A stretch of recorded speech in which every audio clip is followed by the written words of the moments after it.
Olá, tudo bem? Eu sou Ricardo Rocha, professor de Finanças do INSPER, Instituto de Ensino e Pesquisa, e da FIA, Fundação Instituto de Administração.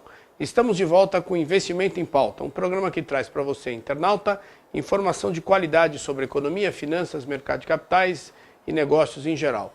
Investimento em Pauta tem o prazer de contar novamente hoje com a participação da advogada Fernanda Manzano Saeg, advogada de Felsberg Associados, graduada em Direito e mestre em Direito Internacional pela Universidade de São Paulo, com ampla experiência em temas de direito e comércio internacional, como defesa comercial, barreiras internacionais, negociações da Organização Mundial do Comércio, OMC, e defesa da concorrência. Cursou especialização em regulamentação do comércio internacional e investimentos na Universidade de Buenos Aires. Participou também do programa Treinamento para Advogados na Missão do Brasil em Genebra, na qual pôde acompanhar as negociações da OMC e participar dos contenciosos envolvendo o Brasil.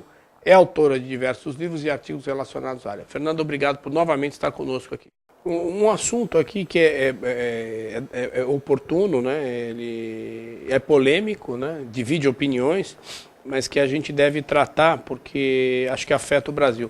Quer dizer, o Brasil, muitos anos atrás, foi signatário do Mercosul, tomou iniciativa, sempre foi a grande economia no Mercosul, mesmo no período inicial, ainda o governo Sarney, com todos os entraves das questões, principalmente relacionado à economia, que demorou para gerar uma certa estabilidade, né? E hoje a questão da Venezuela no Mercosul, né? Quer dizer, o que de fato isso representa, a entrada da Venezuela no Mercosul? Olhando para o Brasil, olhando para os parceiros brasileiros e olhando de forma dinâmica para o comércio internacional. Como é que você analisa essa questão da Venezuela? Do ponto de vista político, isso acaba afetando um pouco o relacionamento com os Estados Unidos, por exemplo, porque é notório que o governo americano não compartilha dos princípios do presidente da Venezuela. Agora, do ponto de vista econômico, é uma oportunidade para que os empresários brasileiros possam investir na Venezuela, na parte de infraestrutura, que é bem precária, e tirar proveito do que for possível, porque a partir do momento que a Venezuela ingressar formalmente no Mercosul, os impostos entre os países não deveriam existir ou serão muito menores do que hoje em dia. Então, acho que representa também uma oportunidade para os empresários brasileiros que têm interesse em investir na Venezuela. Agora, de fato, do ponto de vista político, geram uma certa instabilidade e não sei como essa questão vai ser vista após as eleições presidenciais no Brasil o ano que vem. Um outro assunto também polêmico e recente, agora a questão do algodão envolvendo o governo norte-americano, né? Eu queria que você comentasse um pouco o que isso gerou, quais as reações das partes e como é que isso pode ser de alguma maneira superado, né?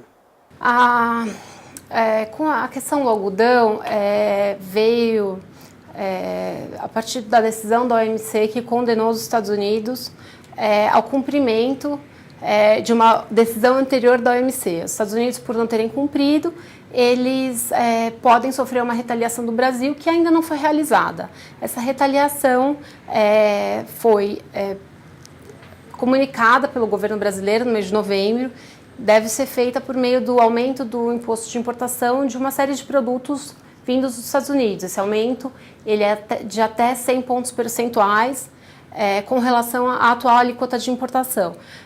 Houve uma consulta pública, os empresários brasileiros se manifestaram, essa questão vai afetar uma série de empresários que importam produtos dos Estados Unidos e, até o momento, não há uma decisão definitiva do Brasil se há ou não retaliação. Se essa retaliação for imposta, vai ser imposta no início de 2010. É óbvio que isso também gera problemas políticos com os Estados Unidos, porque a questão dos subsídios americanos é muito importante também para o governo do Barack Obama, que tem uma base aliada nos produtores de algodão. Então, obviamente, a gente tem que levar em consideração o que os empresários brasileiros vão sofrer com o aumento dessa alíquota de importação, e que esse benefício não vai ser dado diretamente a quem sofreu com subsídios do algodão, que foram os produtores de algodão do Brasil. Esse benefício do aumento da alíquota de importação vai beneficiar outros empresários brasileiros. Então, questiona-se até que ponto implementar as decisões do OMC e ir adiante com retaliações desse tipo é benéfica para quem sofreu os prejuízos dos subsídios do algodão. Em relação à conclusão da rodada de Doha, né? E aí olhando para negociações comerciais da OMC em 2010, como é que você analisa essas perspectivas?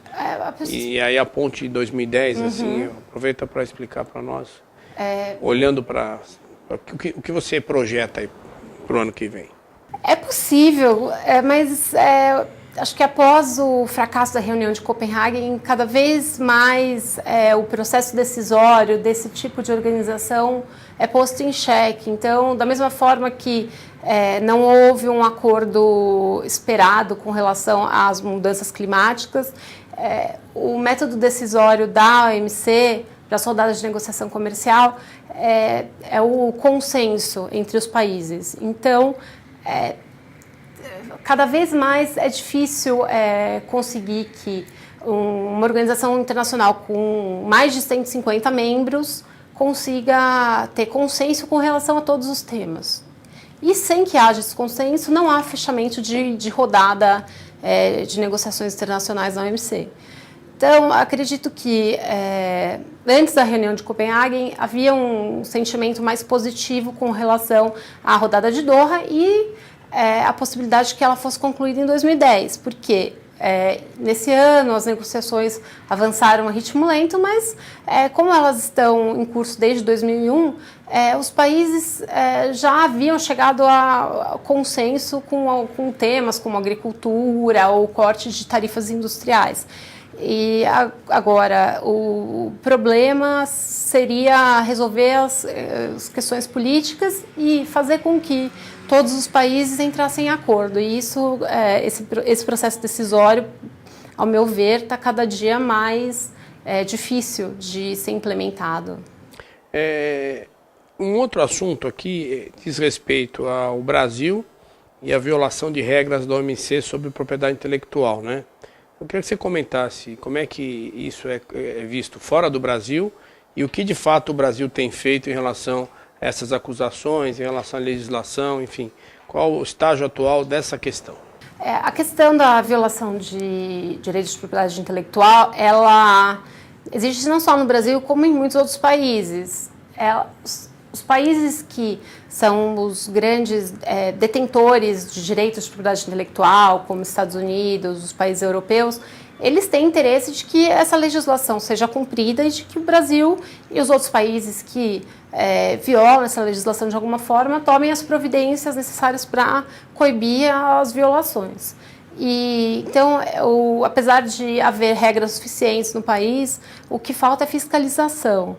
Os órgãos do governo, eles têm conhecimento, eles têm poder de fiscalizar, tanto questão de violação de marcas, patentes, falsificação de mercadorias, venda de produtos contrabandeados, e acaba que o problema não é a legislação em si, mas sim colocar em prática o que a legislação estabelece e fiscalizar a venda desses produtos no comércio popular, principalmente, né? Acho que essa questão, ela, enfim, não afeta só o Brasil, mas a fiscalização é o que falta para que...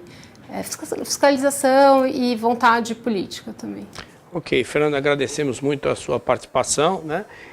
Investimento em Pauta contou hoje com a participação da advogada Fernanda Manzano Saeg. E para você, internauta que nos prestigia, até uma próxima oportunidade. Muito obrigado.